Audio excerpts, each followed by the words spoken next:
Joan, a humble old lady, never imagined that one day her house would be sold by her own children and abandoned on the street.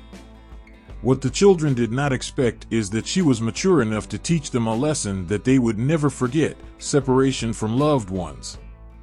Today's touching story took place in the city of Dallas, United States, but the names of those involved have been changed to ensure their security and privacy.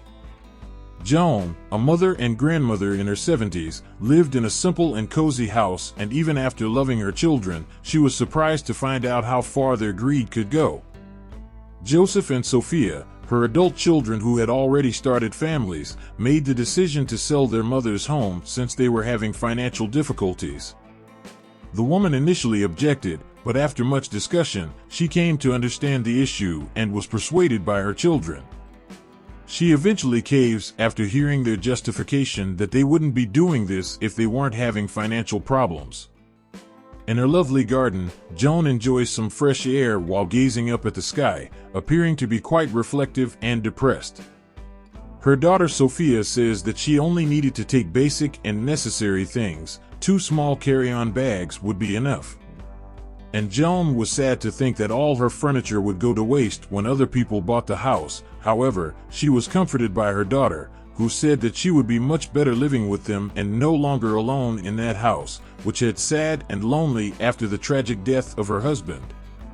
As she packed her things, Joan started looking through old cabinets, which she hadn't opened in decades, and found a gift from her wedding day: a beautiful, never-before-used porcelain tea set. Like, subscribe, and share this content with some friend. Help us to spread free valuable knowledge. She knew it wouldn't fit in her suitcase, but she just didn't have the courage to throw it away, so she decided to give it to her dear son Joseph, who had recently married. Upon receiving the gift, Joseph thanked him briefly and tossed the cardboard box that had been delicately wrapped into the trunk. After that and all the change, at the dinners they had together, Joseph was always asked where the present would be, but he changed the subject and said it was kept. The experienced lady imagined that his gruff attitude was the result of a head full of problems to solve and bills to pay, not forcing him with it and trying to forget about it. Some time passed and Joan's house had already been sold, due to the high appreciation that the real estate market was having in the region. At first, the elderly woman moved in with her daughter Sophia, who managed to accommodate her in a small room in her house, which was used as an office by her husband. The place was obviously not very comfortable. It was made to be a workplace and almost didn't accommodate all her items, being necessary for her to buy some closets to store her photos and clothes. Everything went well at the beginning. Joan seemed to be getting used to the house and would get up very early to buy bread at the bakery and set up a breakfast table so everyone could eat before leaving for work. But what was a paradise soon began to become a nightmare. Sophia's husband was no longer able to work in his office at ease, and the presence of his mother-in-law constantly there began to annoy him. He complained about it to his wife practically every day, demanding his office back and going so far as to say he wanted this woman out of his house as soon as possible. Sophia was also on edge. She feared that her marriage would be jeopardized, and it seemed that anything her mother did irritated the young woman, complaining about her mother every day. On a day when she was at maximum stress, she calls her brother Joseph and asks him, "Hey, that's enough for me. I can't take it anymore. Now it's your time to welcome Mom. Please come get her." Joan was just told that she would now leave the house to live with her eldest son. No one even asked what she wanted or if she had any preferences for where to live. They treated her as if she were a person who was not capable of making her own decisions, and that hurt her a lot. She never wanted her children to treat her as a complete needy. On the contrary, she always lived quietly alone. What the old lady didn't expect was that there's nothing bad enough, that it can't get worse. Living with her son, the situation became even more unpleasant. Joseph's wife turned out to be a very bossy woman who hated having to live with you. The elderly woman appeared to be imprisoned as she spent nearly the entire day in her chamber. When Joan finally worked up the nerve to ask her son to purchase her a little TV, he responded that he didn't have any spare money at the moment, leaving her feeling incredibly bored every day. She refused to even let Joan help her in the kitchen because she was so envious of her son's wife's house and possessions. He also hid the TV remote so she wouldn't watch it, and occasionally he didn't even call Joan out for dinner, taking plates of ready-to-eat food up to her room. Joseph heard daily complaints from his wife, who said that his mother was always getting in the way and irritating about everything, and he just agreed and even compared his mother to a ghost who kept wandering around the house with a look of pity and guilt. His wife laughs at the terrible comparison and says that she had warned her husband, "I told you it wouldn't work. If you fix it fast, I promise you one of those nights." He then reflects for a few days and calls his sister Sophia, complaining about her mother and saying that she couldn't stay there one more day, and now it was time for her to go back to her house. Sophia strongly disagrees and offers an option, saying, "We'll place her in a nursing home, so we'll save both effort," primarily due to the fact that the elderly woman had barely spent any time with her brother. However, Joseph rebuffs right away, saying it wouldn't cost him a fortune a month to keep her there. Joan, however, was able to hear the majority of the conversation from her silent room. The woman knew she had made a serious error and that she should never have permitted them to sell her home, and she found it impossible to contain her emotions when she recognized this. Not knowing what to do, Joan just packs her few things into 2 carry-on bags and sneaks out of there so that no one even notices her absence. She decides to go back to her old neighborhood and see how her house was, since she had nowhere else to go.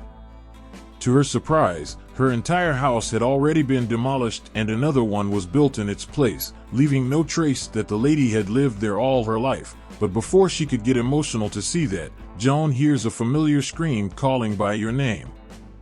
It was her old neighbor, Elizabeth, who runs towards the woman and quickly invites her to have a cake and delicious tea.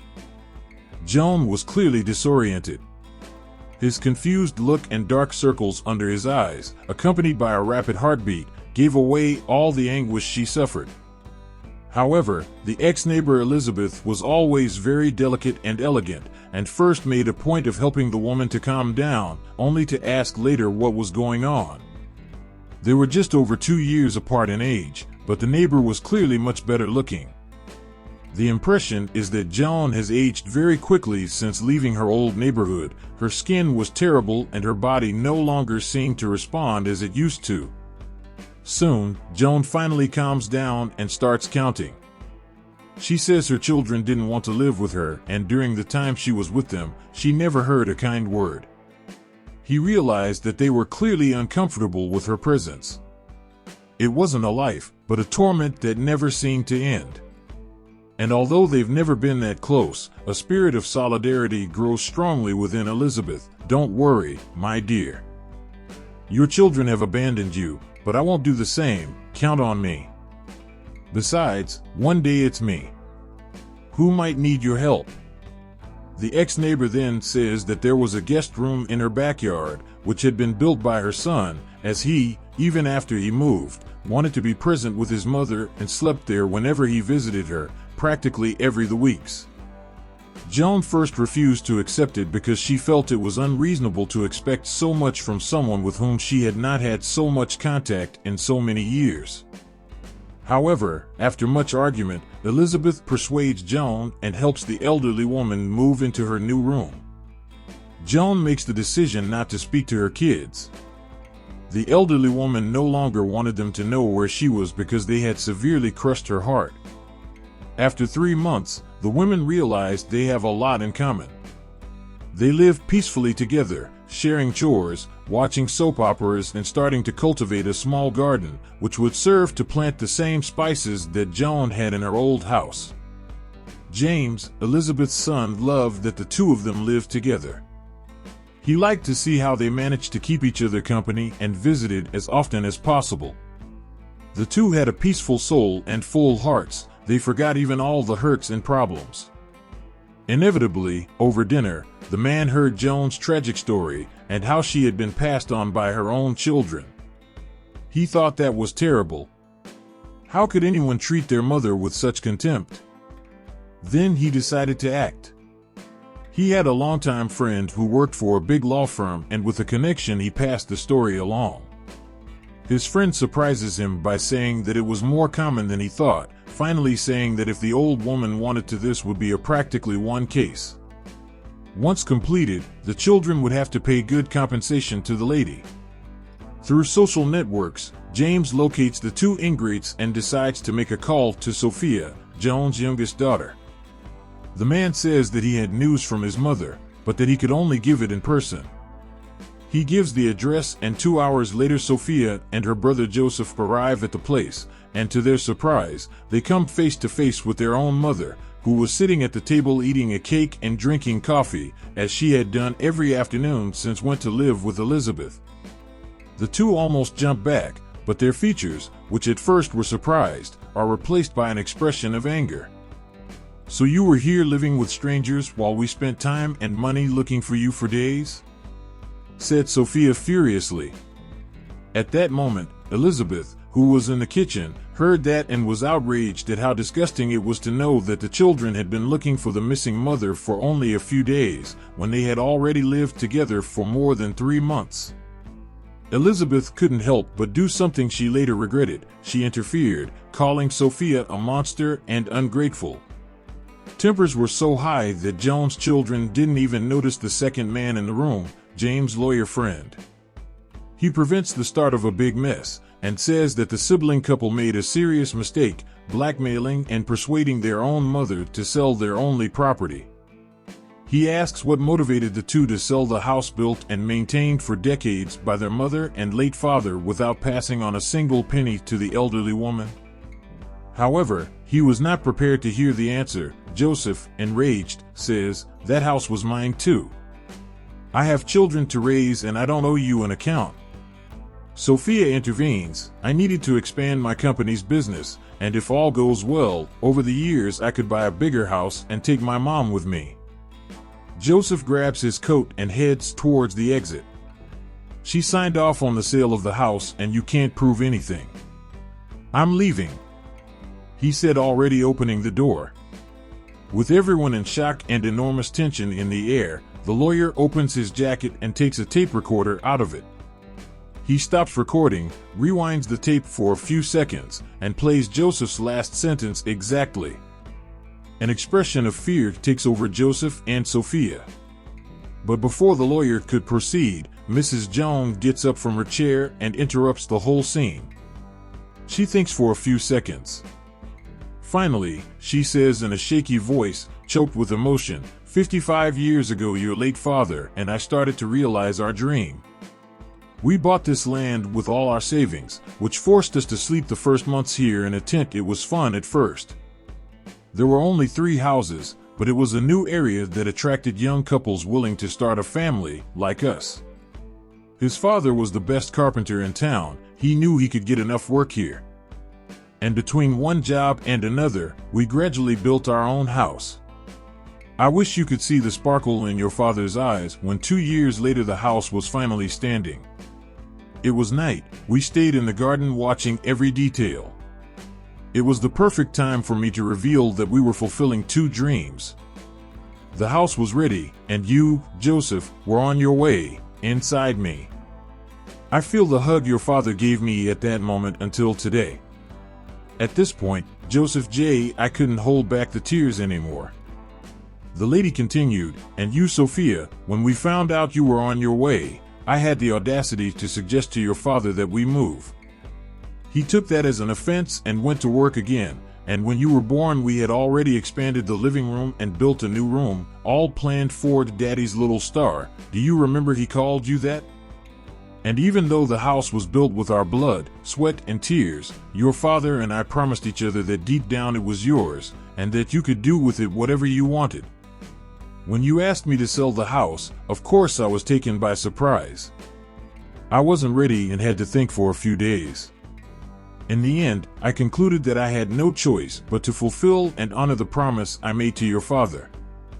I'm sure he would do the same if he were in my position. Therefore, there is no reason for legal disputes. The only thing left for me to do is accept that our family history was here. And now she's gone." The deafening silence after Joan's speech to her children was terrifying. No one was able to speak a word. Joseph and Sophia just lowered their heads and let the tears flow, which were impossible to hold back.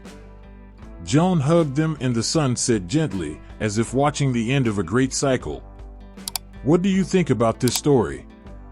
Please make the internet cleaner and full of good knowledge. Share it with a friend and let us know what you think in the comments. See you."